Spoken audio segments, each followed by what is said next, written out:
were not supposed to blend their blood with the races of Earth until they had accumulated a real reservoir, population reservoir. This they did prematurely. It defaulted their mission. They lost their immortality status. They evacuated First Eden to avoid a pitched battle, and they moved to the land between the rivers in Mesopotamia, which was Second Eden, where they held forth until about 6000 BC, when the last dilute remnants were driven out by flood.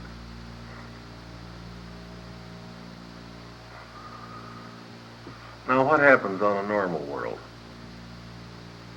On a normal world, the Adamites would have built up a population head of 1 million at least before they began intermarrying with the evolutionary peoples. And they would have maintained a pure Adamic race always to draw on for biologic reserves. Again, we were speculating if the white race, which has the heaviest endowment of Adam's blood, is down around 4 or 5%, what kind of people would you have who were 50%?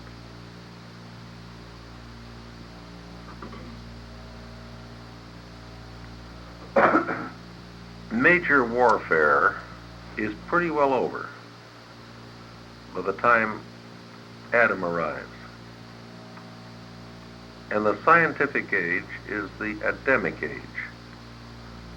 Generally speaking, on a normal world, there's always warfare. But it's bow and arrow warfare. It's spear and sword warfare. Before a scientific era dawns, warfare is a thing of the past on a normal world. There is a generally accepted planetary government stemming from the tremendous tradition of the city of the Prince and the equally compelling tradition of the university city of Eden. There are two of them. I think our world is locally infamous for its techniques of warfare. It's not that war is unknown, but scientific warfare is almost unheard of. Men generally outgrow war before they devise machines on a normal world. On a normal world, see, we've had 2 visitations now of higher beings. The planetary prince, who's invisible, but who has a staff that can be seen, that are corporeal. Adam and Eve, who are distinctly visible, and whose progeny are capable of procreation with the evolutionary mortal. On a normal world, the next order of sonship that would arrive would be magisterial son. He would come to begin the intellectual, to lay the intellectual foundation for a spiritual revelation of God. A magisterial son hails from paradise at the center of all things. A magisterial son is a son of the eternal Son and the infinite Spirit, the second and third person of deity. He comes as a fully grown mortal of the realm, performs his functions, conveys his teachings, generally unifies the administration of the Adamites and the prince, and leaves a peaceful planet, quickened to philosophic appreciation behind him. We have never had a magisterial son. The next order of sonship to arrive is a bestowal son. Usually, on an average world, this bestowal son is a magisterial son also, except this time, his mission is different. He is born a baby, grows up, and dies. And when he leaves, he liberates the spirit of truth. And he lives a life which is a revelation of God to that world. That's exactly what Jesus did down here. Except Jesus is not a magisterial son, he's a creator son. There's a difference there, and this gets into too much explanation. On a normal world, by the time a bestowal son arrives, there are no more racial distinctions. The races of Earth have been admixed with the Adamic blood and then countermixed, so that you achieve a uniform race all over the planet. Something which we probably will never do on this world. We've got too little of Adam's blood to go around. We'll have to work it out some other way. You have no more warfare. You have no, you've got a planetary government. You have Adam and Eve who exercise this very potent social sovereignty, which is so much more potent than political sovereignty. You've got a world on which there is peace and goodwill among men, where people are helpful to each other. I wonder, though, do you have a world which is as stimulating as ours? These pressures, can be looked at two ways. I think we live in a world which is an exciting world as compared with an ordinary world. I'll say this, if I could swap life here for an established world, I'd stay here. Because having grown up in this jungle, which is exciting, I think I'd find an ordinary world boring. It's too bland. There's no jalapeno peppers there. You know what I mean? Yeah. It's chilly, but it doesn't make your eyes water. And any good chili you should cry over halfway through. I just wonder, would we be happy on a normal world? Would we be at home in utopia? Yes, if we were born into it as babies, certainly. But could we make the switch now? The newspapers there'd be no crime to read about. Be no sex murders. No atom bombs to worry about. No westerns. No westerns. No crooked politicians. Everything would be a new highway opened up, a new parkway was opened up, a new university was founded. Could we take it that good? If we didn't know any different. Yeah, but as we are now, Wilma, as we are now. Well, Nietzsche said no. What's that? Nietzsche said no. He said we need crime. At our stage of evolution, probably we do. Probably we do. We need to find virtue in it. He said if we have people who are criminals, then we can hire policemen. We can hire prison wards. Mm-hmm. We have a food problem. We have a bunch of gangsters. They Yep. keep off as they keep the population there. And from this, it's the analogy of Hitler's Nazi Party. Yes. Actually, well, Bill, did I understand you to say that you do not believe that there will be a complete amalgamation of the races? That's what the Blue Book suggests. Is that so? Yes. I have had the feeling since all this integration has come up and the way our world has developed since the last World War that we were well on the way toward it. No, I don't think so. You don't think so? No. No, I think integration will produce some miscegenation, but I don't think it'll destroy the integrity of either race. Well, I think right now it's repugnant to us, but I can see where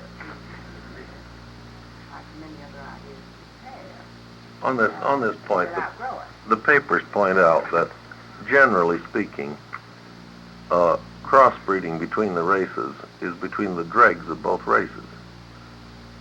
A drunken sailor and a prostitute. And this is not good breeding regardless of the race involved. Yet many times a reading of the higher culture of different races brings positive conclusions. Well, it brings an efflorescence. Let's take Hawaii. In Hawaii, you've got some crossbreeding, which is not among the dregs. And I think, Mary Catherine, you want to say something on that point? You've been there, lady. Well, I don't know much to say about it, Bill, except that it appears, from what little I saw, that Yes, but I wonder if intellectually. it's a high-grade melting pot. But, well, I think intellectually it is. They seem to, You think it's superior, Mercury? well, they seem to be superior intellectually and emotionally, I would say. Could I offer a startling piece of evidence? Mhm. What do you think of the white race? The white race is the result of extensive racial crossbreeding. There is no such thing as a white man. We ourselves are the product of the admixture of many strains, mostly good. There's only one race on earth that is more mixed up than the white man. That is the Hindu. Now there the strains were not so good. These are the two most extensively blended races on the face of the earth. The white man and the Hindu. Yes. I was under the impression that the white man was from the blue strain. That's our largest single strain, but we got everything else under the sun in our genetic breadbasket. You think we have the Negro race? Have you been in Portugal lately? No. Several years. Yeah. Yeah, there's a lot of Negro infiltration all through the Mediterranean, starting in the days of Greece and Rome. Well, I hate to tell you how much Negro blood the average white man probably carries today. It's a hard thought, but then. Well, still, I didn't understand you. The average white man carries today. Yeah, sure. I think we carry Negro blood, red blood. Well, the We Moors. have all of them. Sure.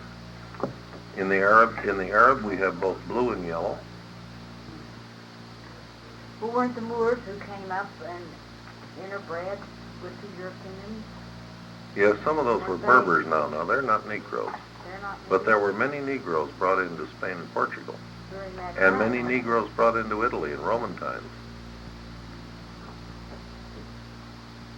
Yeah, this is a hard thought. No, I would submit the white man is the best example I know of extensive interbreeding among the races, which has been churned long enough to produce a type all its own. But isn't it strange that it stays white? Well, there's a lot of room now. There's some awfully swarthy white people, and there's some awfully pale white people, and there's some awfully ruddy white people. Incidentally, we have a blue man here in Oklahoma City. And I mean, he's blue. Well, that could be some arterial problem. What's called a blue baby. He looks like a Hindu, Bill. That's to be what's called a blue baby. Have you seen that green man that's here? You seen the green man that's here? You and I mean, one thing, man, runs the pancake house up there on May. I don't know. Pardon the interruption, Bill, I'm sorry. No, the two purest races on Earth are, the three. The yellow race has got a good deal of purity. The real black man in Africa has got it. And what's left of the North American Indian that hasn't crossbred has got it. The Central and South American Indian was crossbred when he came over here. The two most mixed races, I think, are the races of India and Europe. The white and the Hindu. You know, we have a terrific melting pot that goes into us. Mostly good strains, so the result is mostly good. In India, it wasn't so good. So the net result didn't come out quite as well. That would be indicated pragmatically by the fact that we have the highest civilization. Yes, yes. With the yellow man probably runner-up. And the black races in Africa, the Trailing behind. lovely. Racially speaking, the races, the original ingredients, I would put in three levels in terms of genetic potential. The Adamites had the highest potential. They were non-evolutionary. The primary Sangik races, red, yellow, blue, had the highest evolutionary potential. The secondary Sangic races, orange, extinct, green, extinct, indigo, Negro, had the lower potential. You've got three basic strains of capability here on Earth, with the Adamites pretty well absorbed. Now, the ancestry of the white race is mostly primary Sangic. The yellow race is a primary Sangic race. In India, too much of the mixture was secondary Sangic, and they have less in the way of capability.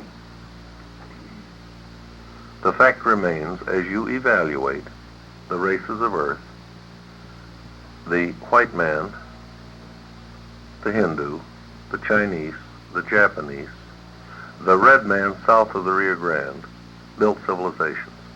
The black man built no civilization in Africa. Africa south of Sahara. And Ethiopia is not pure black. You have an infiltration down the Nile, you have an infiltration across from Arabia there. Now, the idealists scream when you say that, but that happens to be fact. The black man has built no Taj Mahal, he's dug no Grand Canal, he's built no Gothic cathedrals. And some of the climate in Africa, south of Sahara, is favorable to civilization, especially along the eastern coast. Well, going back to a normal world, we're missing a magisterial sun. Our bestowal sun was not of the usual order. And heaven knows what's going to happen to us in the future. On a normal world, 2,000 years after the departure of the bestowal sun, we should have achieved semi-utopia.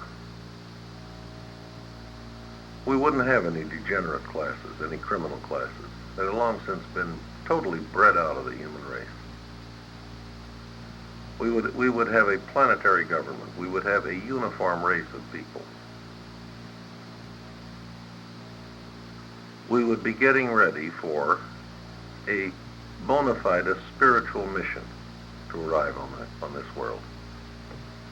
I'm telescoping this. These episodes are thousands, tens of thousands of years apart. Example, planetary prince, 500,000 years ago. Adam, 37,000 years ago. Jesus, 2,000 years ago. If you were to say to me, when's the next one coming? I'd say, well, the one before Jesus was 35,000 years earlier. I'll pick 35,000 years as a good figure to argue from. So maybe 33,000 years from now, somebody else will arrive here. That's a long time in the future. The last mission of the divine sons to reach a planet are the Trinity teacher sons. They represent the Trinity. And they come to prepare this planet to achieve the status of light and life. And this is utopia, as even our most idealistic imagination would conceive it. These Trinity teacher sons may come many times to a planet, but at the end of their final mission, this planet is proclaimed to have achieved the goal of planetary evolution, the era of light and life, and that to me would translate as utopia. To just give you a touch of it, they tell us about taxation on a world such as this. They don't tell us how much you pay in taxes, but I don't think it's very much. But of the revenues which are derived,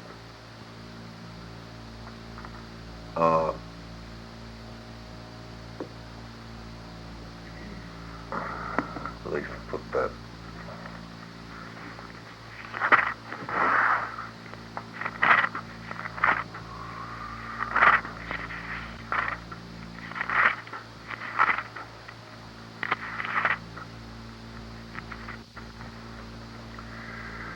Yeah, everybody pays in 10% of his income. That's your tax rate. Of this, 3% is expended in the promotion of truth, science, education, and philosophy. 3% is devoted to beauty, play, social leisure, and art. 3% is dedicated to goodness, social service, altruism, and religion. 1% is assigned to the insurance reserves against the risk of incapacity for labor resulting from accident, disease, old age, or unpreventable disasters.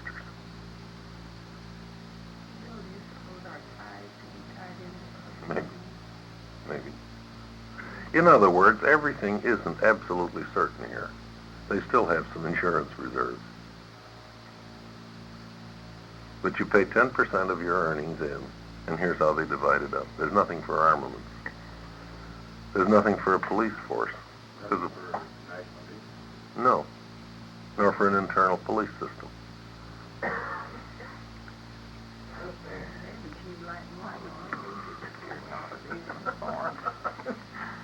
I think that's the world that does have it. Oh, is this on you, Rancher? Yeah. Oh, This is Nearby world. this is another world. no. The lifespan goes up progressively until it attains about 500 years. That seems to be about the limit of mortal life, even with good science.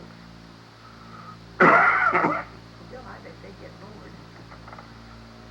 Well, they before they die or are translated, they learn the language of where they're going. They learn the language of the system, of the local universe, even of the super universe. So when they wake up over there, they're articulate. They have advanced preparation. Let's describe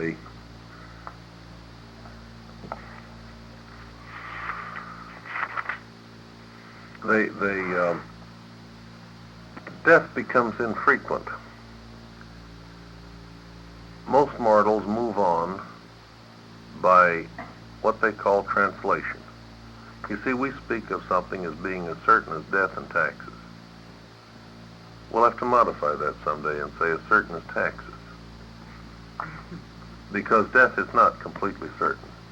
Mortals have been translated from this world. We're told in the Bible, Enoch walked and talked with God, and he was not, for God took him. That's a primitive description of the translation of a human being. He had completed his human evolution. He fused with the Spirit of God. And as it says, if you could see that happen, this individual would apparently ascend to heaven in chariots of fire. That suggests to me how Elijah made it, because those are exactly the terms that are used to describe his departure. And they say that this fusion consumes the body so that it would be a little bit dangerous to be physically near such a person. So creatures who can do these things generally lift such a person up in the air so that no one will be damaged.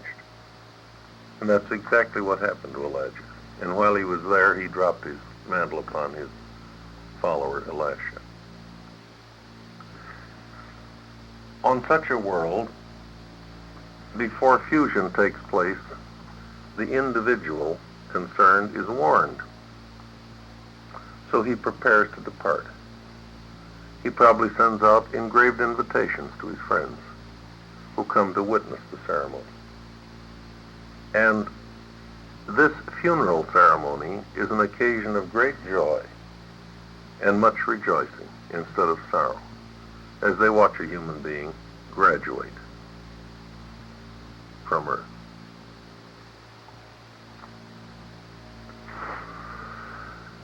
That's a kind of a thumbnail sketch of quite a number of papers in this book. We have been off the track since 200,000 years ago. That's when the mud hit the fan, at the time when our planetary prince joined the Lucifer Rebellion.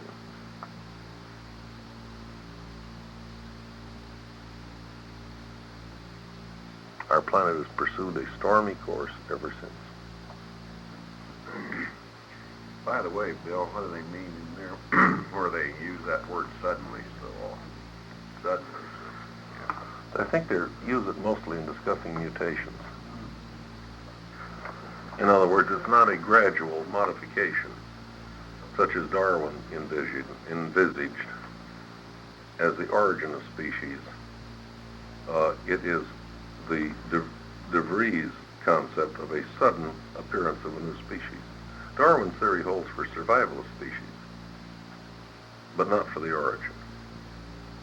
Now, what causes mutation, I don't know. It's merely that the genes occasionally combine in a fortuitous way, and you have a new species. As the papers point out the fallacy in Darwinism, they say mice breed more rapidly than elephants, but elephants evolve more rapidly than mice. There's something in that germplasm that had that potential, which became expressed. We see mutating species today. The fruit fly is or was going through a period of mutation when Morgan studied it and worked out a lot of his principles of genetics. This is a mutating era in the history of that species. And when that mutating era or span is over, that species settles down and breeds pretty true to form. About 1 million years ago was the mutating period in the ancestry of man. And the mutations came fairly close together in terms of biology. And not too long afterwards, that potential was exhausted and mutation was over. It's sort of like the adolescent period of a species.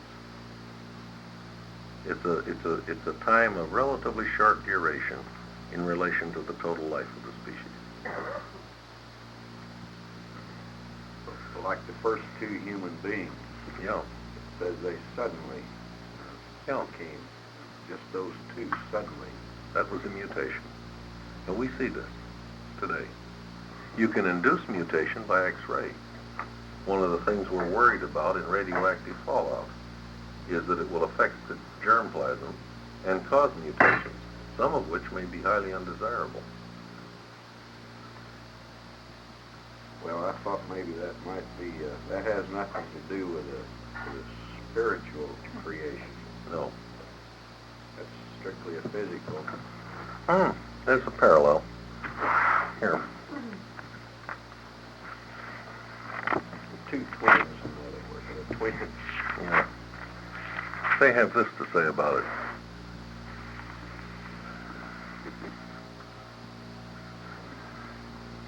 In the cosmic evolutionary laboratories, mind is always dominant over matter and spirit is ever correlated with mind.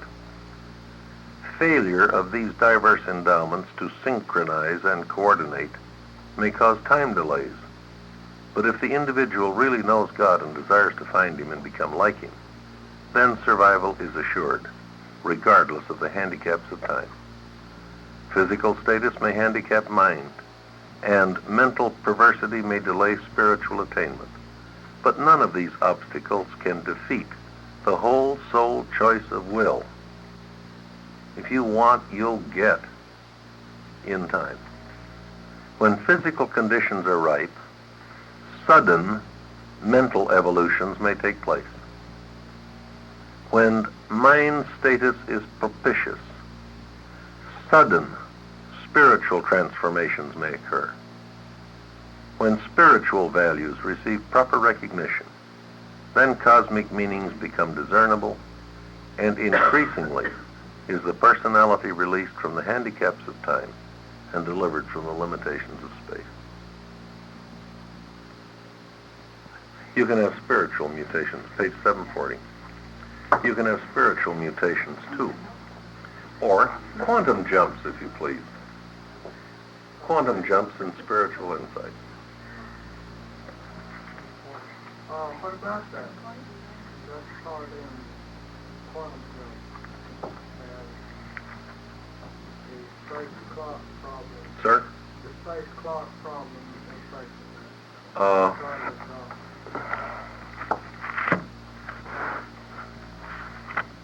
I'd rather read you than try to remember it. I think I can catch it here.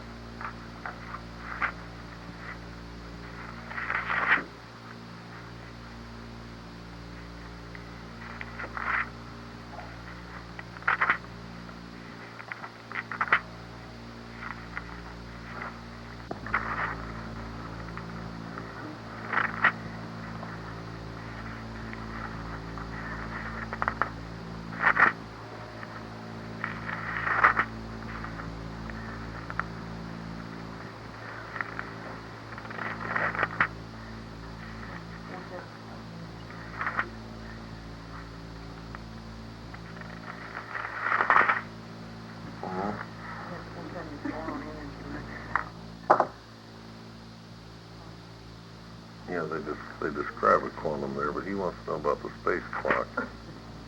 That's something different. Oh dear, where would that be? I haven't looked this one up in a long time.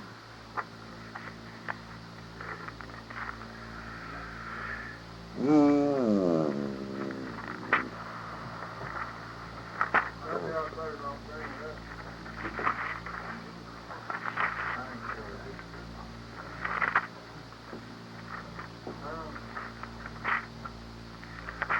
I can tell you what it says, but I'm not going to find it, I don't think, real quick.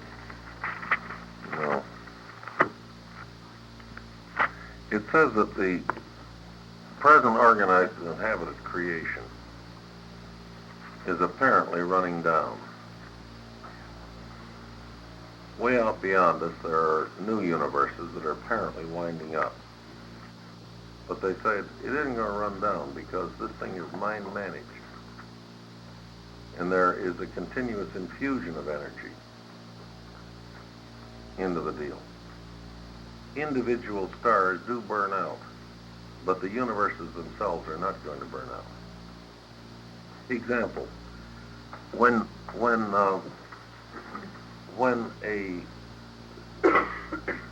large segments of the universe have been settled in light and life, many planets, this involves an extension of this to the higher units. And when you get to the fifth stage of light and life, this involves physical equilibrium. And you don't pass the fifth stage of light and life until at least local physical equilibrium is achieved. This means that the suns are encircuited and that energy is fed into them at a rate commensurate with the rate of radiation. That then becomes an eternal sun.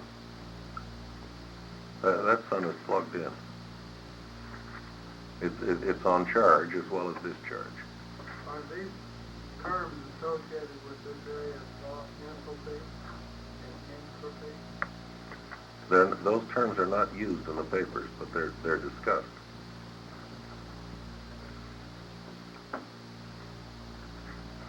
I wonder if I could find that statement just for kicks.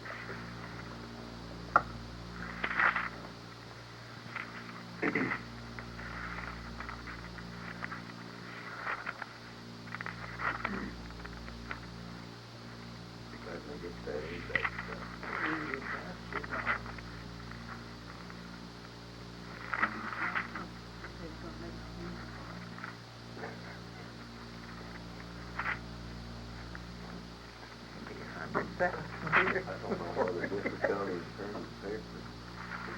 Has any survival of that? It's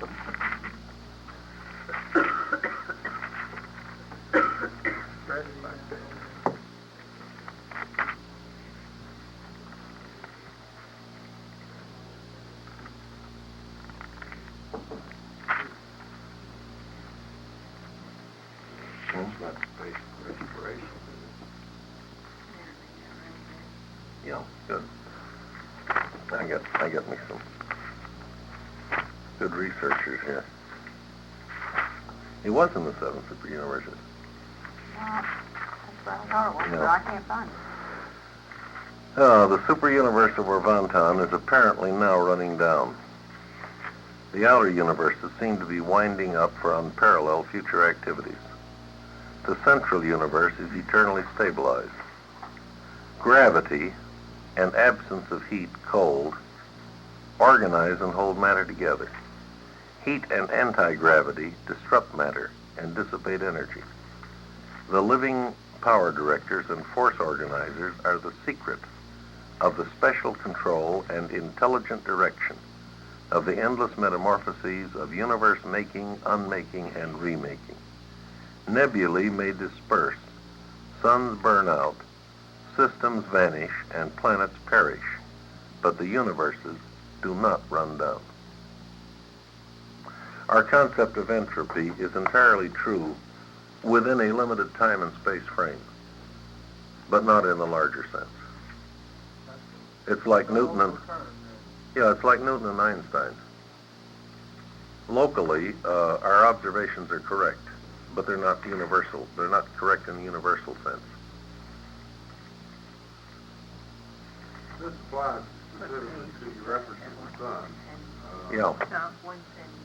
This is, We, the astronomers, by spectrographic measurements, they have it pegged that our present sun physically is a continuous release of a hydrogen explosion. mm-hmm. And hence, once they could achieve a triggering device with the atomic bomb, that they knew this concept of the hydrogen bomb was practical. Yeah. Now, this uses a specific term, a reference of energy. Yeah. I don't know exactly how to put that in the form of a question to you, but along with your They give here, that they we have give, a sun that is having energy put into it, and we don't know anything about that. They give the story, He didn't mean that on that local. no, we, He the didn't larger confine universe that- and our Yeah, he didn't than our- confine that statement to just our little bit of Jesus. I'm not saying they're large enough No, to school. no. You still got brains on your scope. our sun, they give the normal life of an evolutionary sun and discuss the different stages it goes through in producing energy. And the carbon, hydrogen, helium hookup is one stage that lasts a long time. After that's gone, it still can generate energy for a pretty long while through contraction. There is a limiting factor to contraction. Visualize an atom. It's mostly empty space like the solar system. You can get pretty close to full atomic condensation, which gives you matter that has a density that's unbelievable. Where if you could hold a cubic inch of it and drop it, you would go through what we call solid matter, like a solid matter goes through water. It would just splash down through the hotel and the bedrock, and it would eventually find stability somewhere near the Earth's core, where it would find something of sufficient density to stop motion. You can get atomic condensation to where you've squeezed the space out of the atom. You can get electronic condensation to where you've squeezed space out of the electron. But as you begin to go into subelectronic condensation, and they offer a new term, an ultimaton, which is the final particle of mass. There is no particle smaller. At that point, matter short circuits, and this whole bloody thing blows up and regenerates into the rarest form of active energy. So even there, you have an automatic check on entropy. The final condensation product of a burned out sun is energy of the most active order. You cannot absolutely condense matter. you can achieve near ultimate condensation, and then she sharks on you. So even without intelligent manipulation, there is a technique for recharging the universe. On top of this is superimposed intelligent manipulation. There's a whole paper in here on the subject of power directors, power centers, master physical controllers, energy transmitters, energy transformers, primary associators, secondary disassociators.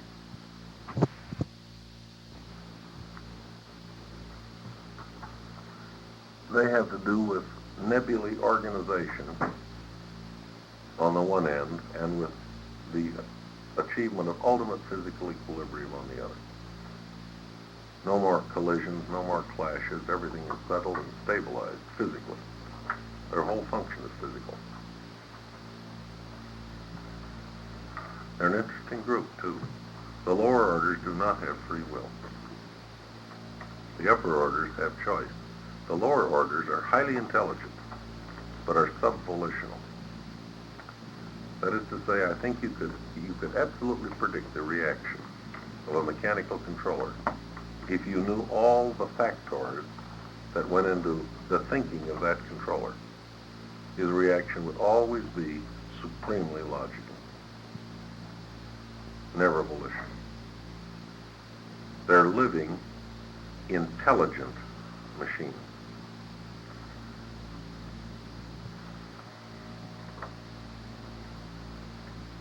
But the higher orders that supervise them have volition. Well, there's a lot of discussion. This is becoming 14, 15, 16-year-old kids are talking about this. I know this. And we're trying to keep up with the kids. You know, they can die run cars. That's right. They can know you fast, you know. This matter of you see any weaknesses in the thoughts along these lines? In other words, Here's what I would tell the precocious youngster. Say, now look, this entropy business, this time clock is running down to the universe. That seems to be true as far as we can observe. Well, let's go back a little ways before we get our telescopes polished. Newtonian, Euclidean evaluations appeared to work flawlessly here on Earth. It's only when we got off the planet that Newton's concepts began to break down and we found that Einstein's concepts worked. And our picture of entropy may be something like the Newtonian view.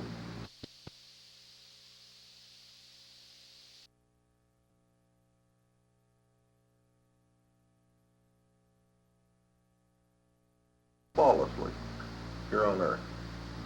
It's only when we got off the planet that Newton's concepts began to break down and we found that Einstein's concepts worked. And our picture of entropy may be something like the Newtonian view. We haven't got a long enough time to observe, and our observations are not extensive enough. Incidentally, there's some question in some minds as to whether Einstein does not break down if you think big enough. Well, Bill, why couldn't you just tell them that it's like the clock that they see ticking away? It's running down, and it will run down. Then some controlling hand rewinds it. But they're apt to say, well, whose hand? Show me the hand. Well, they're apt. then they go down to the atomic clock and it's blown up again. Yeah. Stadium clock Yeah. not wound by hand. Well, doesn't the symbolism still last? It kind of falls apart. There's I think you're on safer ground if you challenge their entropy concept on the with a Newton-Einstein type of challenge. You can at least shake it and open it up. You can at least maneuver them into an agnostic position, where they say, well, gee, we don't know. And that's all you can prove scientifically, or you can say. Well, every scientific concept breaks down by logic. just a timely thing, no matter which one you get. It is a clock. All scientific conceptions are on a clock basis, just like your atomic clock. It always breaks down. It breaks down at the beginning when you ask where it came from. It breaks down at the end when you ask where it goes. Well, all I was, we got into this and what I knew, and he provided for me, sometimes I feel Yep. are, You gotta have real hard-boiled tools. Because they're getting some awful hard-boiled concepts at a very tender age. and pretty well, You know, because if you accept the concept of entropy, it's completely hopeless. You end up in darkness and cold. That's the ultimate destiny, the final destiny of everything. Suns, planets, man, and all other creatures. And that in itself is an impossible concept. So I still say you start off in any scientific premise with two unanswerable. How does it start and where does it go when it quits? Science does not cope with eschatology, origins and destiny. It's pretty good on processes. so there has to be some correlation between the two. Yeah. Or else you're liable to have some mad scientists and some awful archaic creatures. That's right. And It's about true. there has to be some, Your only hope is to philosophize a reconciliation. Only the philosopher can cope with both science and religion simultaneously. Neither the scientist nor the religionist, as such, can cope with the other. But they both meet in philosophy.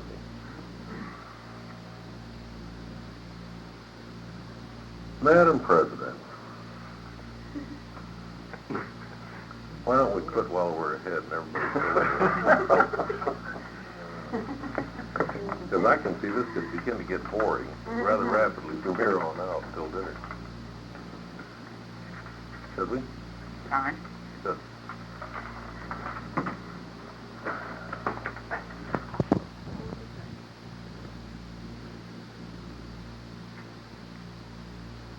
That's what we're all doing, wittingly or unwittingly. We're preparing ourselves for the attempt to attain this goal. Some of us are more conscious of this, others are less conscious. You know, Bill, every so often, the average listener, the 99 and 99 100% of it makes the first lesson. Well, And then, as Bert said the other night, you'll find in other places, knocks us in the top tax. I alternate between the feeling that our prospects are pretty bright, and then I get to thinking about I think it's pretty rough. And then if you listen to what Jesus had to say, you get no help because he said the door is a straight and a narrow one, but still he said it's wide enough because I'm that door. And I don't think you can deal in percentages. He actually say many are called, but few are chosen. Mm-mm. No, he said you've got a saying which is not without merit, and that is that the door to survival is a straight and narrow one. And he said, but he said that door is plenty wide enough to accommodate all who want to enter because he said, I am that door. Where was that, Sammy? That was Look good. here makes a statement Encouraging. after you get that would indicate one chance. I forget where that is. What was that? Oh, that one chance? That doesn't mean that while they're nice and giving it to you, it doesn't mean that you get more than one choice. Just Yeah, one. just one. That's Just one about unmistakable choice. 1855 or something. this wasn't about there is in the mind of God a plan. Where were we when tonight, Bert? 40. Ascending sons of Son God. The percentage of survival, I think, It's 443. I don't know. I think it was in that list. Yeah. I don't know. Yes, it's on page 447. The last Oh, here, Bill, on page 447. As to the chances of mortal survival, and let it be made forever clear. Also, of every possible phase of mortal existence will survive, provided they manifest willingness to cooperate with their inline adjusters and exhibit a desire to find God and to attain divine perfection, even though these desires be but the first faint flickers of the primitive comprehension of that, quote, true light which lights every man who comes into the world. Nice, like Abraham. So that gives you a little more. Yes, but now Bill has pointed this out to us, though, about these faint flickers of the primitive comprehension. It is according to what level we're living on. That's right. In other words, the primitive man would have a much better chance than we have. Yes. Because The hurdle is lower. We're supposed to be more enlightened. The hurdle is lower. The more enlightenment we get, the more is expected of us. I think For the great sure. the great illustration is the contrast between Jesus' comments to Peter and his comments to the twins up by Galilee after the resurrection. He never told the twins, "Now, be good shepherds, feed my sheep." He said to the twins, "Now look, it's just barely possible that you might return to the work you formerly did, to be fishermen." And he said, "Be good fishermen. And remember that to a God-knowing kingdom believer, there is no such thing as secular employment." And all he asked them to do was to go back and do what they'd done before and do a good job of it. But he didn't let Peter off that lightly. He kind of riled Peter. And he said, "Do you really love me, Simon? Are you sure about this?" Till Peter delivered himself, and Jesus said, "All right then, be a good shepherd, feed these sheep." He asked of Peter a great deal more than he asked of the twins, which is fair. Very fair. But how about this? How about Abraham? It said he believed faintly, and it was counted unto him for righteousness. He didn't ask much of Abraham. Who? Melchizedek. Okay. I think he asked all that Abraham could give. I'll tell you something. In the last analysis, God asks of each of us the same. The very best. He asks for all that we have. And when man gives God all that he has, then does God make that man more than he is. And so the request, quantitatively speaking, would vary Yes, but it would from be person the to same. person. But it's the same request. Same. All God asks for is everything you have. Is this the wrong concept? We all, like all these questions indicate, I guess, throughout the human history of human every man's wondering whether he's chosen or not, or whether he's lost or not, or whether he's committed the unforgivable sin or not. Look at a three-quarter of each. As long as he himself is even wondering about this. Yeah. That's the slight flickering. Yes. The very existence of that concept is an indication that he's still savable or on the way. Or He's living in what they call a state of grace. Well, I tell you one thing your answer book has done for me. It has given me the answer to what is the unforgivable sin. That's when you've lost the ability to ask for forgiveness. It's iniquity. And and Hi. that is the greatest source of comfort to you. Yeah. Greatest source of comfort. Hello, Jeannie. Hi. Greetings. My God, there's Van Butler. We can stop our masses for Van. We were saying mass for you, Van.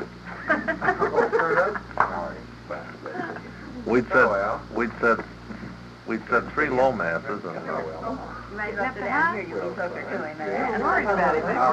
You'll be closer to the source here. Be right back, bring my book. Okay. Wilma proposed we say a high mass and see if that wouldn't bring me.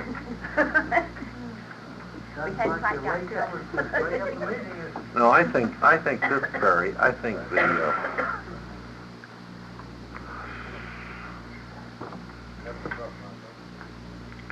think this survival mechanism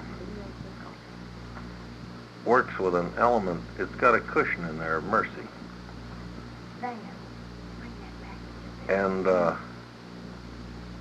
we start out with some capital surplus. And I use that in its technical sense, in contrast to earned surplus.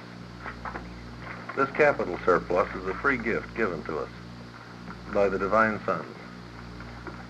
We have a chance to accumulate some earned surplus too, our own earned virtue.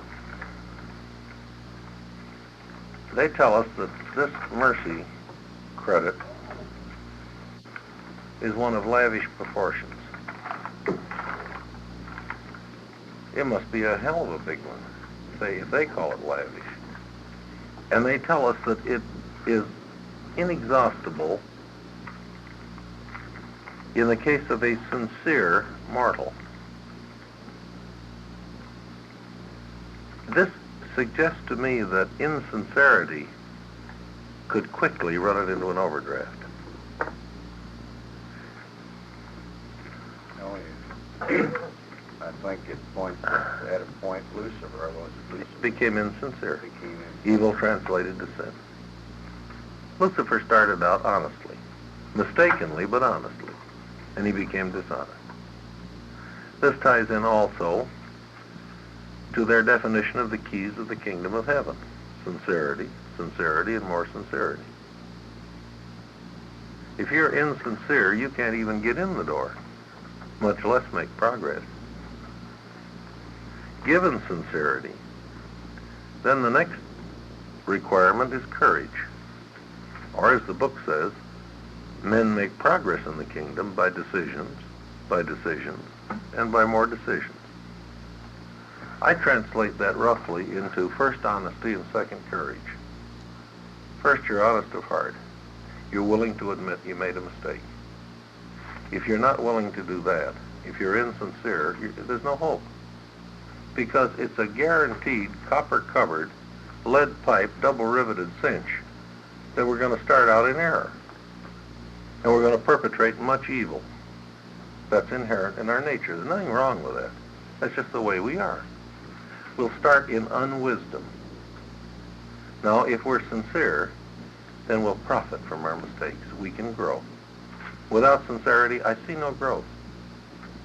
I see an augmentation of power, perhaps, but not growth in the moral, ethical, and spiritual sense. With sincerity, gee whiz, you start out with a full head of steam going in the wrong direction, 100% wrong. You find out you're wrong, you can steer that ship. It's in motion. And you can make a 180-degree turn and start out right. Of course, you won't do it exactly. You'll probably make a 170-degree turn, and you're still off course. But you're only 20 degrees off. Then if you have courage, you're in motion. If you're really sincere, can you sit quietly and contemplate your navel? In Southern Buddhist tradition, no. You got to do something about that. To me, the purely human intellectual values, moral values, are sincerity and courage. The spiritual value is love. You actually love God. We have a special name for that. We call it worship. But in the highest sense of the word, worship is the attitude of love which the creature manifests for the Creator. That's all. Love and worship are synonymous in the highest sense of the word love. You have affection for your Father in heaven. You find him to be intriguing, exciting, interesting, stimulating, challenging, adventure promoting. And you say, gee, this is a guy I'd like to work for. I'd like to go in partnership with this person. This is for me. I'll share my life with him. He'll share eternity with you. He asks you to trust him. He's already entrusted a portion of himself to you.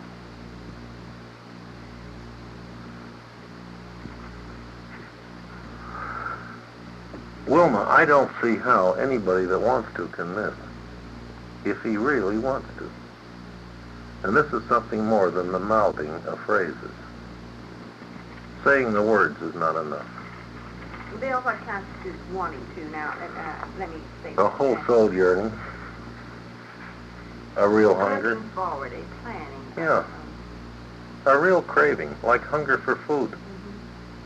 That to me is wanting. Real desire and a willingness to pay the admission price. Yeah. Jesus had a very interesting discussion near the end of his mission when he sat down and preached a little sermon entitled On Counting the Cost. You want to trail along with me? He said. This might be expensive.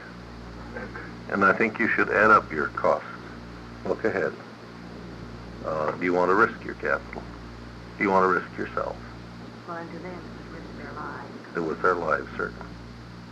That is probably doesn't mean that much nowadays. No. But you cannot be a stagnant Christian. I don't see, the two are incompatible. You can't be a stagnant religionist. Well, on this risking your life, but as a soldier, I found out it's easier to risk your life than a lot of other things you're I think that risking your life business is overdone. I suspect so, Perry. How much borrowed time are you living on? I'm borrowed since 1927. I know this if they've been able to depress a machine gun another half an inch. I'm sure I'd have given a good imitation of Swiss cheese. Well, anyway, that's one way you learn what this life is. That's right. I think just steady plowing everyday life's harder. Yes, it is. Dying is not difficult if you're nerved to it. No. You just make one quick choice on that, and away you go, and either get you or they miss you. That's right. No, I think it's a. Yeah, but you try taking your own life and see if that works. I think it's a. Yeah, that'd be hard to miss. There wouldn't be any excuse for missing on that, would it? I think it's a deep-seated craving, an inside desire that must pretty much encompass the whole of a person. It's a passion. I hope under control. Can get out of hand. I mean, a religious fanatic has got this thing out of control. I don't say that he's insincere. I say he just plain his tactics are poor. His techniques are faulty. But he could be a very sincere God seeker, or he could be an exhibitionist. I mean, these come in several sizes, you know. It's like the fellow that attended church every Sunday because he sold more insurance that way. And I don't consider that to be a very high religious motivation. This thing bugs me. And I think it's best we don't know, because if you knew you had it made, what would you do? The temptation would be to relax, to get smug, and to act like a guy that really believed what John Wesley taught. You know, we have found the method. We are the elect. Or you'd become a secure Calvinist. It's predestined that I make it. And, well, you look worried, Perry. Huh? And how god-awful stuffy a person like that can be. Well, I think the Baptists believe that. They say once saved, always saved. Yes. Well, I've been told I'm not a Baptist. Is there a Baptist here can tell us? They believe it. You're Baptist, yes, I were. I was.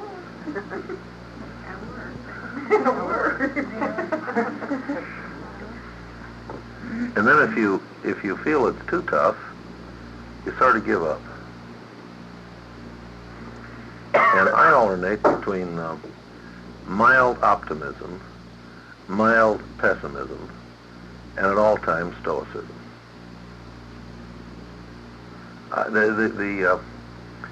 To me, there's a great appeal to some of stoicism. I like the inscription on the headstone of the old Roman mariner, who was a real Stoic, and he said, this is in the graveyard, he said, Father Neptune, may it be your will that this ship come safely to port. But be it your will or be it not your will, I hold this rudder true. This I like. This I like. And I, whether I survive or don't survive, I choose to live the best life I can live for the sake of this life alone. This life itself is worth living in terms of virtue, morality, ethics, the service of your fellow man, and the love of your fellow man. If there were nothing ahead, this would be its own reward because you're happier living this way. Have you ever stopped to think of that? It's more fun to live that way. It's more exciting. You get the flavor of life. And then, on top of this, there's a tremendous plus, the eternal future.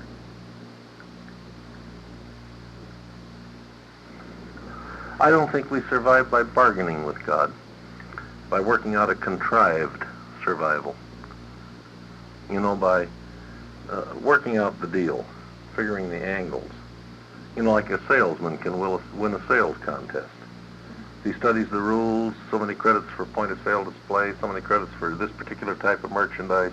He plays all the angles and he wins the contest. He may not be a particularly good salesman. He was very good at figuring the contest. I've seen this happen.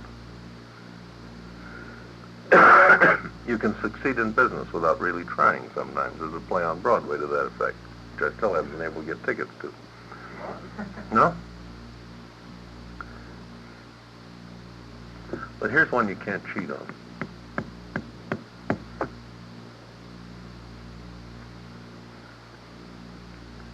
No, I want to ask you this. Before I forget it, I have two things to ask you. May I please, in class, ask you if you know a Gertrude Castagna, C-S-T-A-G-N-A, in Chicago? No, ma'am. I met her brother. He told me that when you were Bill Sadler was, and Dr. Sadler was. On this whole tour, the last night out, I was studying my lesson. He'd come by and I had the door open because we were waiting for the revenue agents to come through. He asked me what I was studying. I had my little passbook with me. I turned it over to your manager. Oh yes, he said, just very knowingly. And about that time, our tour guide come along. He wanted to know what it was. Before I could answer him, he said, she's studying a book of theology. I looked at him and I said, what do you know about it? Have you read it? He said, my sister's a student of it. And I said, that's right, you're from Chicago. Does she know the Sadlers? Oh yes, he said. That she's been studying it for several years. Gertrude Castagna. The other thing I would like to ask you, which might be of interest to the class, is there a name applied to this sort of thinking? We do not survive life. When we're dead, we're dead. All that is left of us is what we put into lives of others.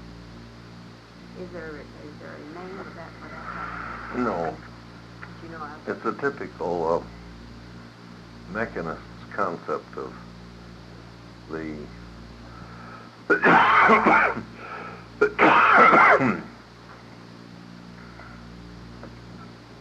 of non-survival. where did you get it?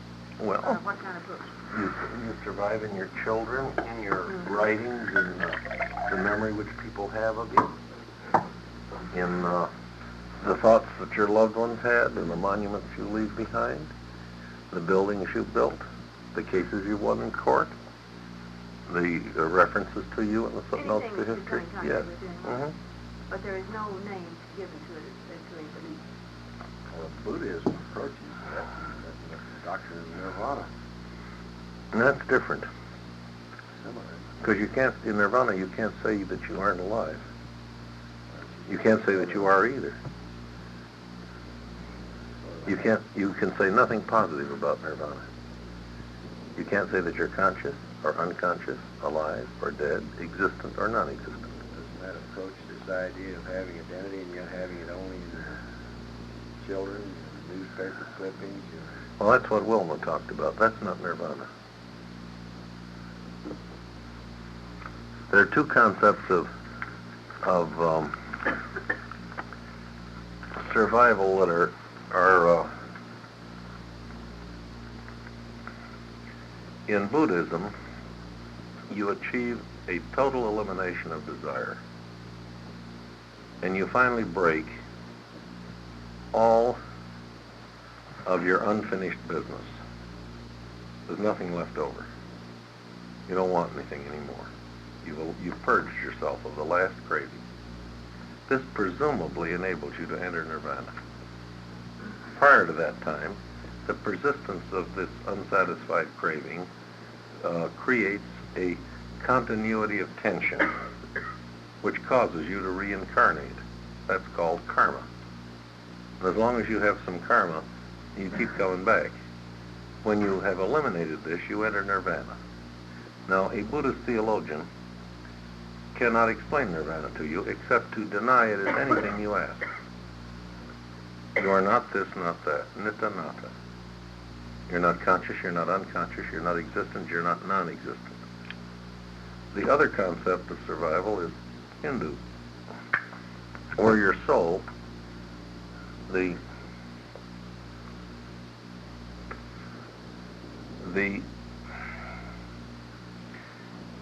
fragment of the absolute that is in you rejoins the absolute, as a drop of water rejoins the ocean.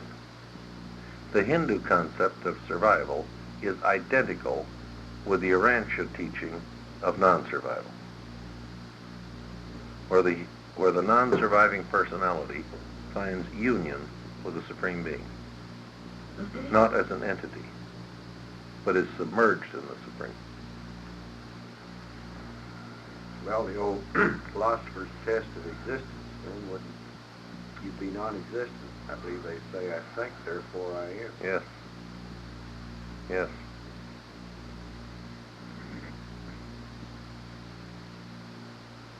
Was it credo ergo sum? Something like that. I think, therefore I am. Oh, credo, yeah.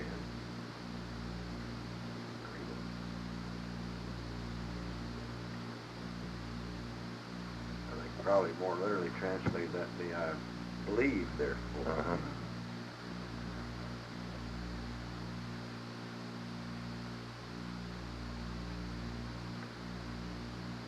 I guess you'd have to believe you are to think you are. That's right.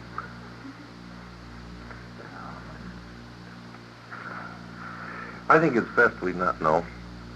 I think it's best we run a little uncertain. I think uncertainty is essential to surviving. That's about the best you'll ever be, Clifton. Mm-hmm. Because you don't let down. It's still an adventure. And if they made it a certain thing, would it be an adventure?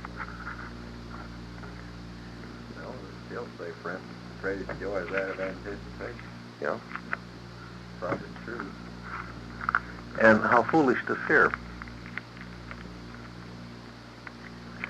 That is a little more difficult. But how foolish? Easy to say how foolish it is. Yeah. Well, you see, here, well, how can you lose? If you make it, your fears were unfounded. And if you don't make it, you'll never know. Good point. How kind is this universe? You'll never know. When you go to sleep down here, you either will or won't wake up. And if you don't wake up, it doesn't make any difference. And if you do wake up, you've made it. Well, I suppose that he could even lead into psychiatry. What is the basic foundation of anxiety? That's a good one. Psychiatrist doesn't just say you're crazy to be afraid, does it? No. That won't remove the fear or the anxiety or the neurosis or the psychosis. That's right. You got to do more than just say that. I think the greatest therapy a person can practice on himself is to realize that God loves him. To realize how stupid it is to fear God. If God were less than infinite, then God might be a terrifying proposition. because God's insecurity might cause him to perform ungodlike acts, such as getting mad at man, which is very ungodlike. But God is so totally infinite, what can threaten God's security? Nothing. God could be jealous for man, but never of him. How can you fear a being who is so vast, so big, and so loving? And since you are as transparent as a goldfish bowl to God, he looks in your gut and he knows what's in there. There's no use trying to fool him with fancy phrases or with outward actions. It's the motive that counts with God, I think. It's the act that counts with the Supreme, but it's the motive that counts with the Father. And it's the Father that determines survival, not the Supreme. The Supreme determines your status. Yeah, you may wake up there as a buck private, or you may wake up with stripes. That's a matter of the Supreme Being. But the determined, pardon? Faith and fear and doubt. Yeah, love and fear. It's not faith and fear, it's love and fear, I think. Question. Yes, a question. What are you going to do about the statement here in the book that no one is exterminated or eradicated or whatever word you use until they themselves have admitted? No, they don't say that. But what is the word instead of admitted? No. They say that no one is extinguished who is immortal until a jury of their peers has agreed to this edict. In the case of human beings, you don't wake up to admit that you should not survive. No. It doesn't say that you wake up, but it says that you yourself have agreed. No, Wilma. I think, no, possibly. They're talking about cases like Lucifer, not cases like Or Moses. even That's what they I would was admit thinking. that that's That's why they don't execute them immediately. Right. This does not pertain to mortals. This pertains to supermortal You may be beings. right about that, Bill. Yeah. I know the statement maybe somewhere along that line. Yeah. That's right, but I think it's in connection with, yes, and I think it comes up over that discussion of why do they wait so long. Before they extinguish. Until everybody admits that, or until they admit, I think, that they have been extended all possible. It may even go that far.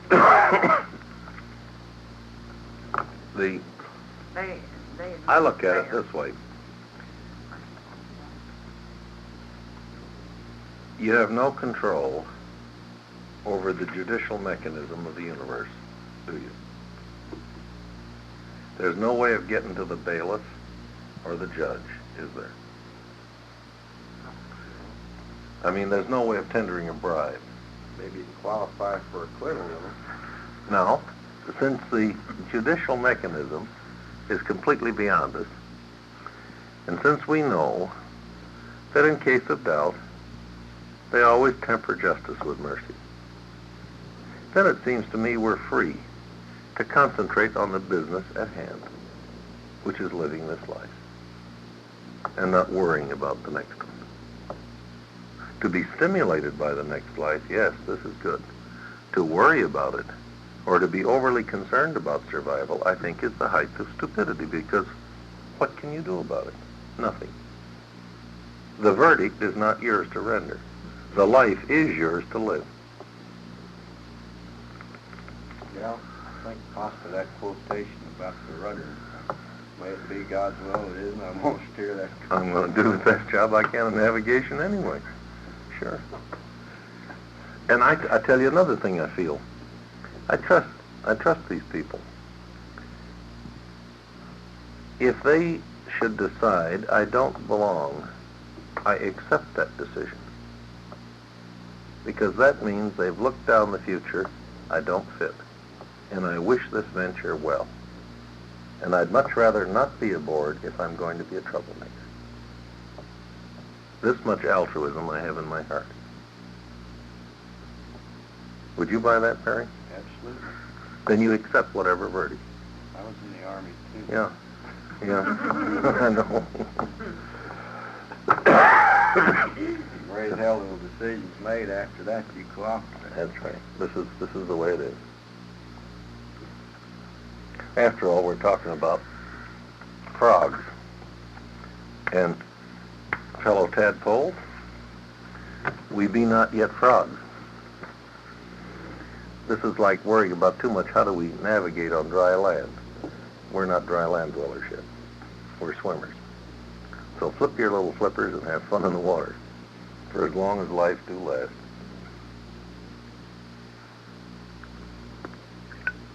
You know, the strange part of it is, though, after you bunch stuff tie up with God, so many of the things that you thought was fun before are no longer fun.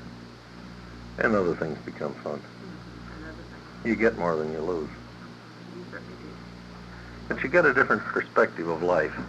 This life becomes nonetheless challenging, economically, socially, intellectually, in the pursuit of wisdom, the solution of problems, the helping of your fellow men. But all of a sudden it fits together and makes sense. You see it in a totally different perspective. You perhaps see it as kindergarten. You see all a man's efforts in a partially different perspective. You have more insight into this life. Again, I say religion, this kind of religion, first-class religion, adds nothing to the temporal calories of living, but it adds the condiments of taste to these calories. And I like pepper on my eggs, don't you? That's right, I do too. Yeah.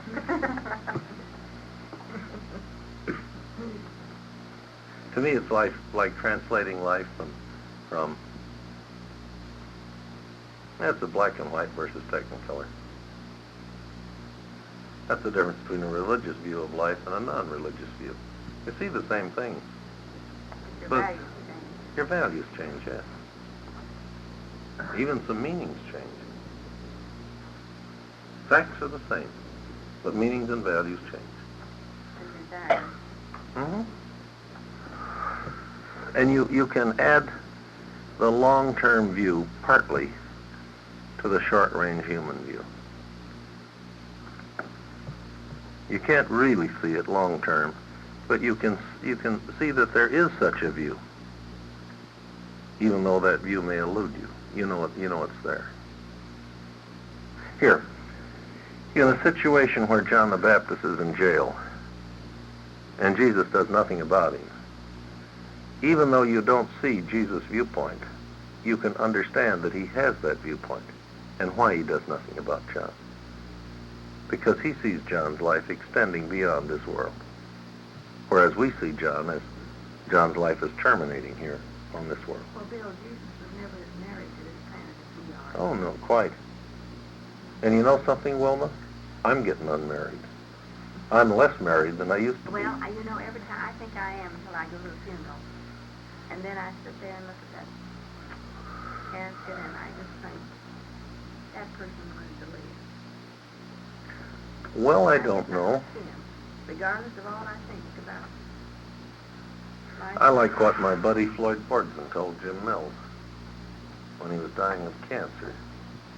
Jimmy says, well, how goes it, Floyd? Floyd says, well, he said, I've had my passport for a long time, but I just recently got my visa. That's not a bad way of putting it. No, it isn't a bad way, but yes, we have a built-in mechanism in us wanting to live. Yeah. God put it there for a purpose. Yes, he is. Yes. It's the mammalian fight for life. Well, they had to have it or they'd been Sure. exterminated. But once you know that the blue chips are down, and this is it, I think we should have the philosophic maturity to accept the inevitable. There's no sense in bucking the inevitable. You can test for inevitability now. You don't have to buy this like a piece of Coke. Bill, I agree with you 100% on that. But subconsciously, it don't register with me. Well, I like my buddy who had 3 biopsies before he bought the conclusion. You know, when he got 3 biopsies in different towns, he said, yeah, I got it. I like the fact he got 3 of them, though. He was testing. Yeah. He was testing. You know, I get kind of indirectly connects with this theory of cremation we were talking about. You cut out all that. Yeah. Looking at them and saying there's somebody wanting to live. Yeah.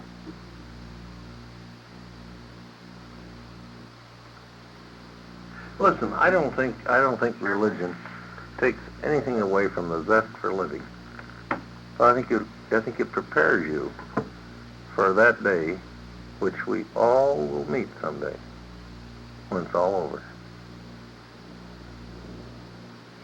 Each one of us will meet that day, and this prepares us for it, to meet it with grace and courage, and without too damn much futile, sentimental regret.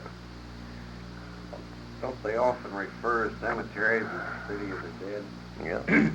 Well, what's wrong with looking at it and say that's the city of the living and we're the city of the dead? We're the city of the dying. Yeah. Life That's what is we should. That's what life we is a should process of dying. Well, I was going to say, every day of our life we can use it to get used to this idea because we all know that it's facing each one of us. And you got one left. Yeah. Well, to use some language that's familiar to this country, and especially to a geologist, a human being is like an oil well. There's so much oil there. And each day you pump out a day. And when you pump that day out, it's gone. And the reserves dwindle. And one day you pump out the last day and the well runs dry. And you can pump it 10 strokes a minute, or you can pump it 20 strokes That's a right. minute. How fast do you want to take Sure. it out? Here, let me offer you another way of looking at it. Don't confuse the quantity of years with the quality. If the quality of years is good, then though they be fewer than some, the life is rich. And I would define high quality living this way. Such a person is seeking to get from life everything he can absorb, and is seeking to give to life everything he can give. This is intelligent, selfish altruism in even measure. You seek for all you can receive, and in return, you attempt to give all that you can give. This is rich living. These are rich days, rich weeks, rich years. And they can be quite barren. You know, the other headstone I love is the famous one. You know, the gal who played it safe. Here lie the bones of Lizzie Jones. For her, life held no terrors.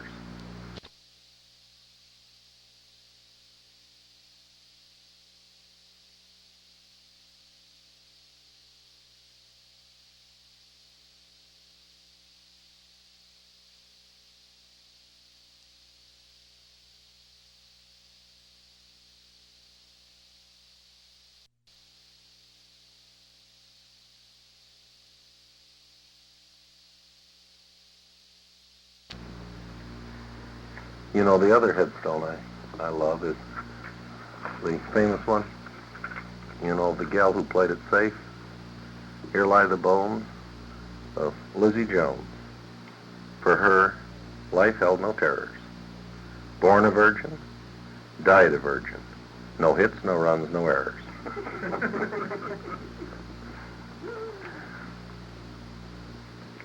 Bill, I would dare say that, excluding the young couple down there isn't one of us, and I'll take Doc and Al, there isn't one of us in this room that hasn't lived more years than the average person. You know why I say that? Because we're alive and dynamic. Mm-hmm. We're Sure. doing things. 20 strokes We're a living. minute instead of 10. Yes, Oh. we're living.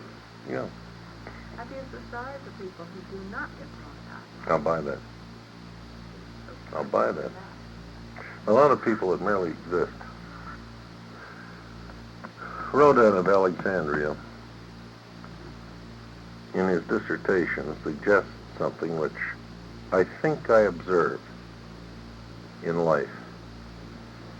Many people have never progressed beyond the mammalian urge to live.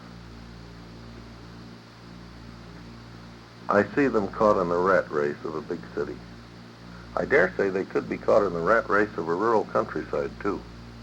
That can be a rat race, too, in the spiral of agriculture. I'm not familiar with that side. They get up,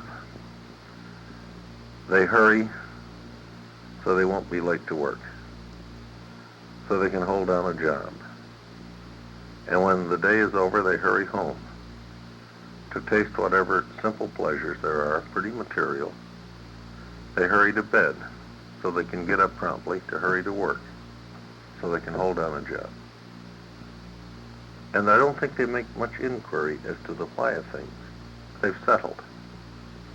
I see these people waiting for a subway train. I see them packed densely into ramps going down into the subways in New York. I mean, just packed as tight as you can get bodies together. Not a spark in the night. They look pretty vacant, and they shuffle like this because they're people parked bumper to bumper, you know.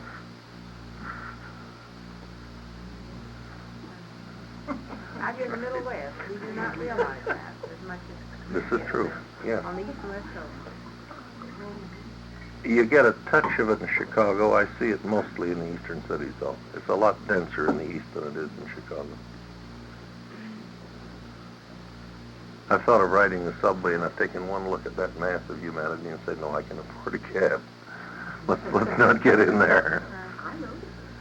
In the rush hour? That's an experience, Frankie. You know, the 14th Street Expressway years ago when I was younger and took Did it one chances. time, though. Wouldn't be funny, Frankie.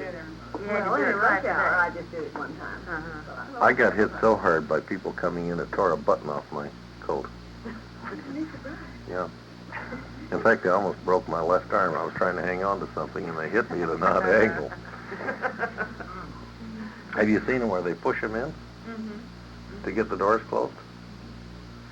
I've seen it in movies. I've never seen it. I've seen this on platforms. I got caught in a bunch and got pushed into a subway I didn't want to get onto. And it took me, I think it was 6 stations before I could work my way out. And then it took me about an hour before I could get back to where I wanted to be to get where I wanted to go. Helen was living in New York one year, and I went up for Christmas. And she told me just how to get downtown from her apartment. But now, Mother, don't get in a crowd, because as sure as you do, you'll get in there and can't get out. They'll take you right on down the track. And said, you'll be calling me from the other end of New York. This can happen. That's what she told me. She told me not to come in the rush hour. Like I went across the river to New Orleans one time because I couldn't get out of the line of traffic. I had to get on the ferry boat and go across.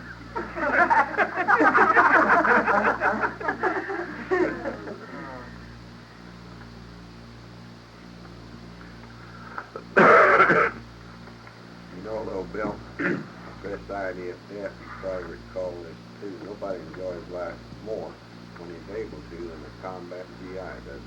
Mm-hmm. That night in a bombed-out cellar with a candle and a half bottle of wine and a sea rations liable to be the best feast you ever had in your life. Yeah.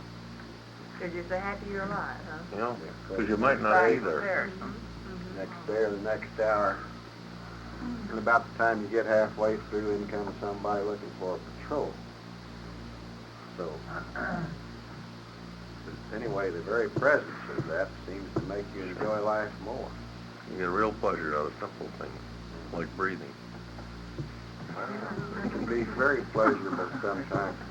A lot of us don't like to get our face in the dirt, but there's times when it sure looks good. It can taste very sweet when they're whistling close overhead. I One know. time I left the United States and got back after 3.5 months, I could have gotten and nothing unusual, nothing unpleasant has happened to me. I just happy to be back in good old USA. Sure, home. And every time I've ever left the United States, I found that way. Even go to Mexico.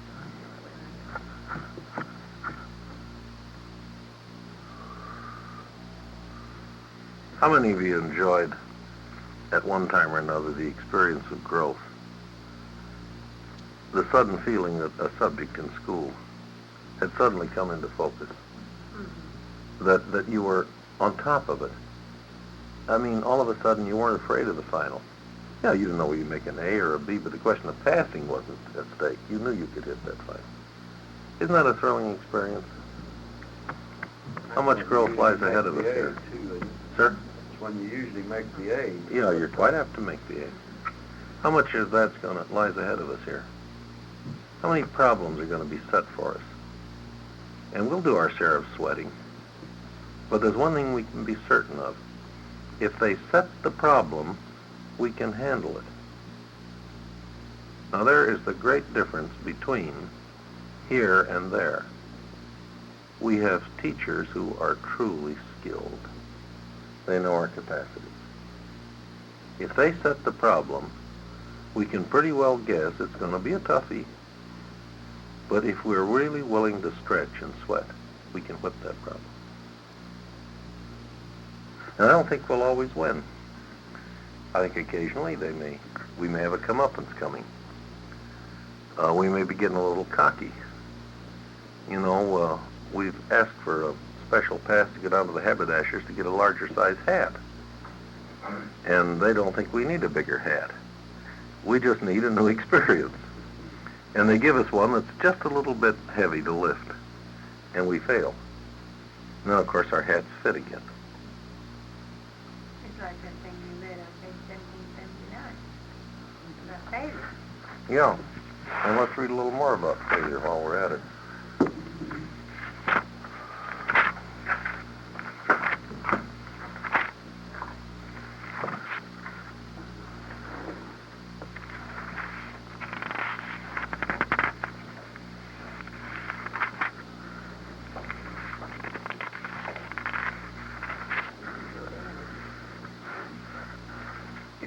You could tie these right two together.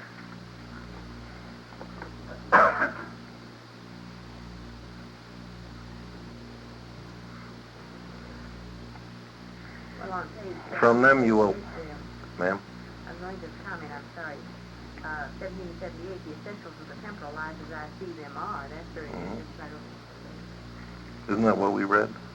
But Yeah. you read on 1779. Yes. And this is over here, essentials of the temporal life. From these angels, you will learn to let pressure develop stability and certainty, to be faithful and earnest, and withal cheerful, to accept challenges without complaint, and to face difficulties and uncertainties without fear. They will ask, if you fail, will you rise indomitably to try anew? If you succeed, will you maintain a well-balanced poise, a stabilized and spiritualized attitude throughout every effort in the long struggle to break the fetters of material inertia, to attain the freedom of spirit existence? They're almost as concerned about success as failure. If you fail, can you keep your ego inflated? And if you succeed, can you avoid overinflating your ego? Can you strike a balance here? And since it will take a great deal of wisdom and experience to learn that, don't you suppose that our early Morancha career is going to be intermittent success and failure? But indicate that it takes a long, long climb up to Yeah. remove or get rid of the animal instinct that's in this world. Quite a bit.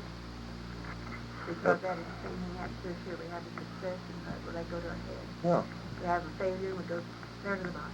that's right. Can you look at each of these and see them in their true light? No.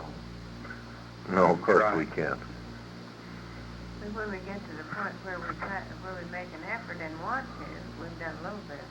Yeah. Can you discount the failure? I mean, can you appreciate the failure and discount the success? Can you lean in the opposite direction of whatever happens? And we don't always know what the failure was. No. They can be vice versa. Yes. The meanings of them. Yeah. In our way. I like the man that failed to make the jet that fell. Yes. The biggest thrill that I can ever think of, I gave me the biggest lift of my lifetime, so I take a mortgage off on my own. Yeah, that's something. I'm telling you, I can look back at and experience the feeling that I had was one of the things I think that ever happened to me. I think that's justifiable. I sure did. Well, I can tell you I that, sure did. That's all I have to do is think about it. Mhm. Get a lift. No, I think you start with sincerity You add to this courage, put love on as a topping. Service then becomes inevitable, doesn't it?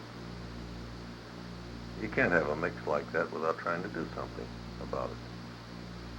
This, of course, then requires technique.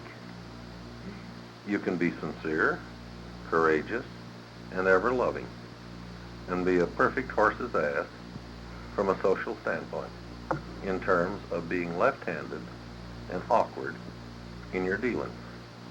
This means then your next step is the acquisition of technique. How can you do this skillfully? That takes practice.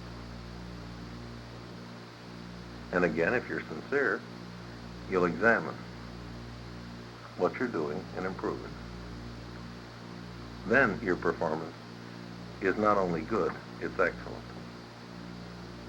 It not only has virtue, it produces results.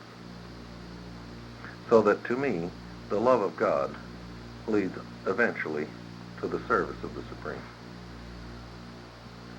And the two techniques of evaluation come together. You must be something to have standing with God. You must do something to have standing with the Supreme.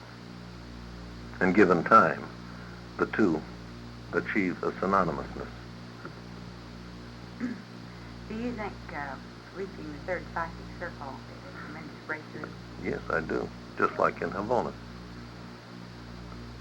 The last two circles in Havana are technicalities. The big thing happens on the third circle when you find God. The adventure is over. The big thing happens down here in the third circle. If you earn your way into the third circle, you have an individual passport that'll take you over. That's my secret ambition. I'd like to make it in 3 days if I could. That's not a silly ambition. They say it's not too uncommon. Well, is it going to be about 1,000 years perhaps before we have another material sun come to this world, unless they have dispensation between now and then? 35,000 years is an awful long time to be tucked away where we don't know where we are. It won't make any difference, will it?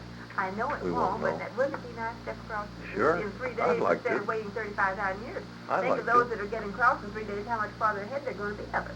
Mm-hmm. Oh, why Well, wouldn't we have to wait. breaking into the first circle be comparable to breaking into the third on Havana, because then you could commute with your adjuster?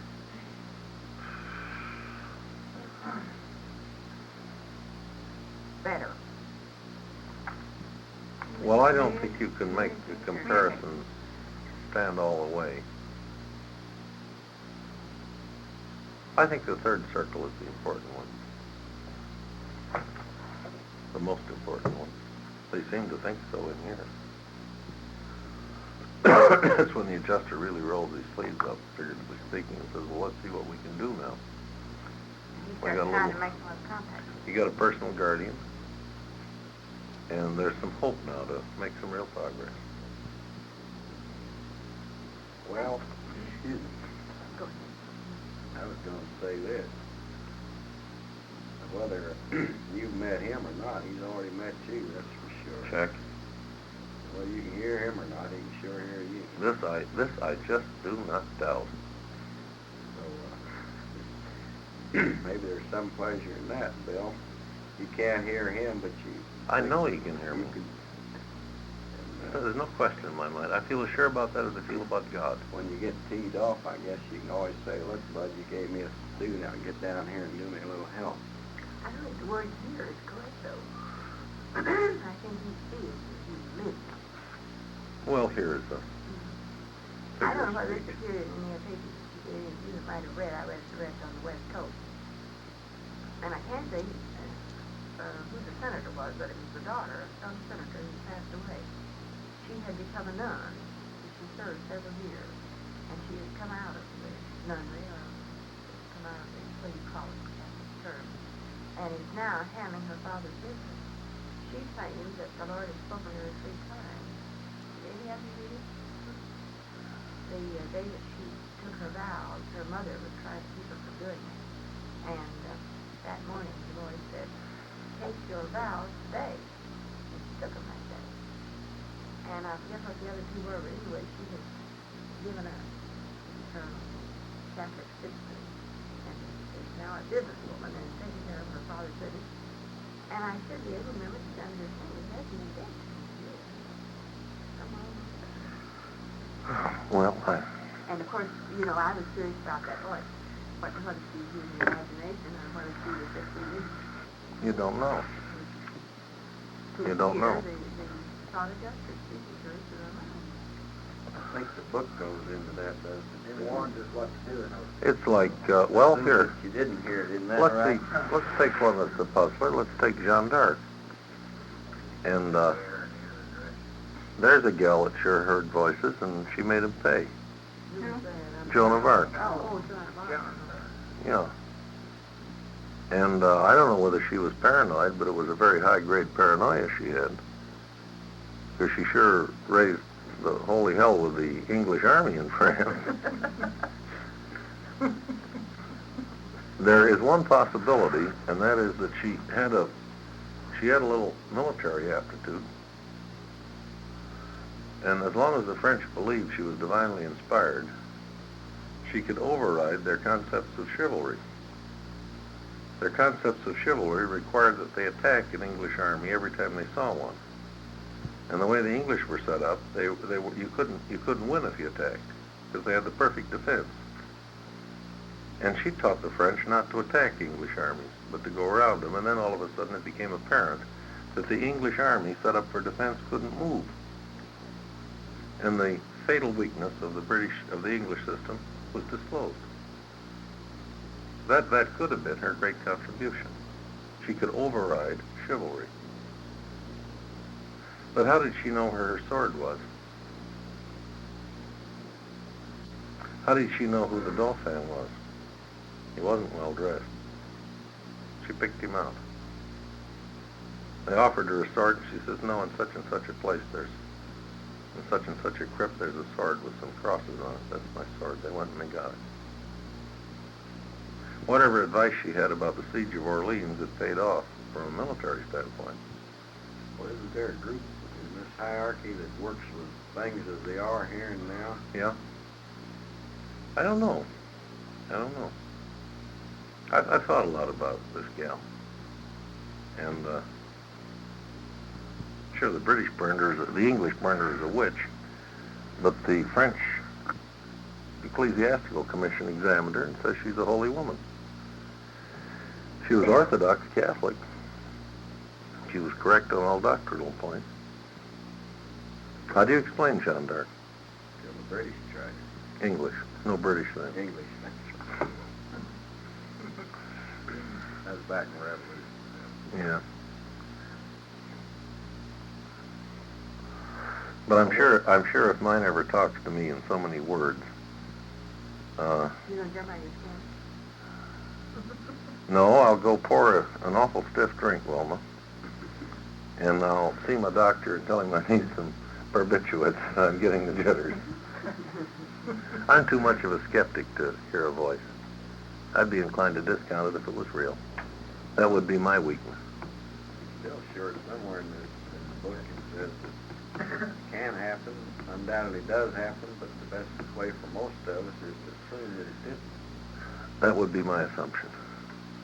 Now look, if the advice made sense, if the advice was inspirational, but on the order of sanctified horse sense, and I could think about it for 30 days, and I could roll this around, and it would stand up to, all the poking you could give it, I would probably conclude it was a very clever emanation from my own subconscious, and I should act on it.